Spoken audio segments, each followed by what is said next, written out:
reason we started Operation Restore Hope, which is a arm of Life in Action Mission, is to do one-on-one victim restoration counseling, as well as to raise funds to get safe houses so we can litter this Tampa Bay area and go along the I-4 corridor and cover Florida with safe houses. I'm a pediatric nurse practitioner, and I do work for the Pasco County Child Protection Team. I do exams on children that have been accused of having possibly been sexually abused or physically abused or neglected.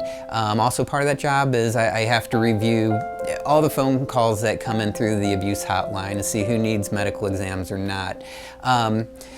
You know, as you go through there, human trafficking pops up. It may not be labeled that way by the state, but you see, you know, children that have been prostituted out by their parents for drug money. You know, you see runaways that have, you know, been caught up into the sex industry, and you know, when they get out of that, you know, we'll have to do physical exams, make sure that that they're safe and that they're healthy. And then in my personal job, my everyday job is in a pediatric office. Again, it's just about bringing education to parents, and to teenagers especially, and young adolescents, to learn online safety and to be aware of things that they may be doing that may be putting themselves at risk for human trafficking. Our goal is to go beyond rehabilitation, to go beyond the renewal process, and to go beyond the refreshing process of just getting out of that situation, and to go for complete restoration.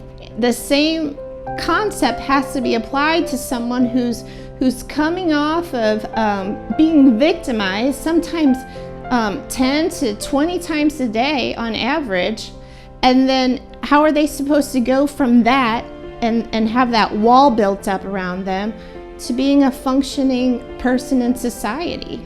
So we think Jesus has to be a part of it. It has to be the number one focus.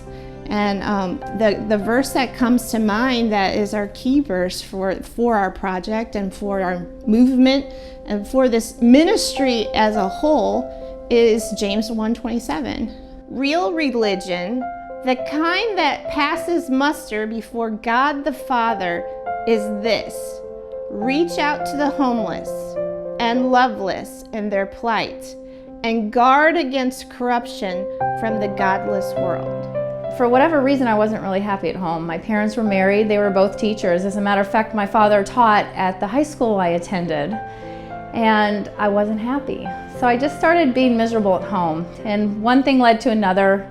A lot of it was my parents just didn't really understand what I was going through being a teenager, and I ran away from home. I ended up at the bus stop, which wasn't, the actual bus station.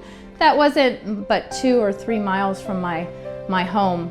And less than 3 miles from home was where I experienced human trafficking.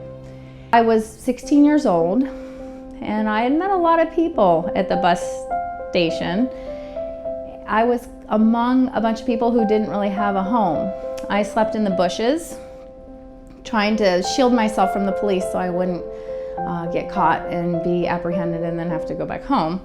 And some girls befriended me, and they started to take me to these different bars and even some rooms upstairs from bars where there were men, and they would tell me about things that they would do for these men to get taxi rides and money and food on the table. And they were basically trying to lure me into what they were doing, and it was human trafficking. I had no idea at the time what was going on. I thought, they're my friends and they're really just probably trying to help me. And to this day, I just think that there are people out there, including myself, who think it's not going to happen to my family or my children because we live in a decent neighborhood. We're married, we're not a broken home, we don't live in poverty or anything like that, but it happened to me. A straight-A student of 2 well-to-do teachers, it happened to me, which means it can happen to anybody's child. And runaways are as common before when I was growing up as they are today. And that seems to be a place where people really are vulnerable to becoming trafficked. And I always thought it was different races, different people from different countries. How could it happen to a white girl like me?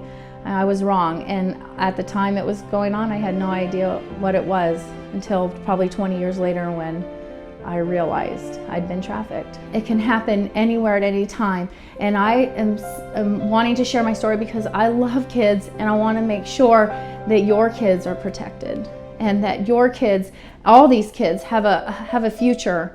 And they're not going to have a very bright future if they get involved with trafficking, because I've seen the other end of trafficking, and a lot of people, they never get a way out. And I would never in a million years want that to happen to anyone. So I would like to ask people to just join the fight in whatever way that you can. Just a little bit or a lot, anything makes a difference.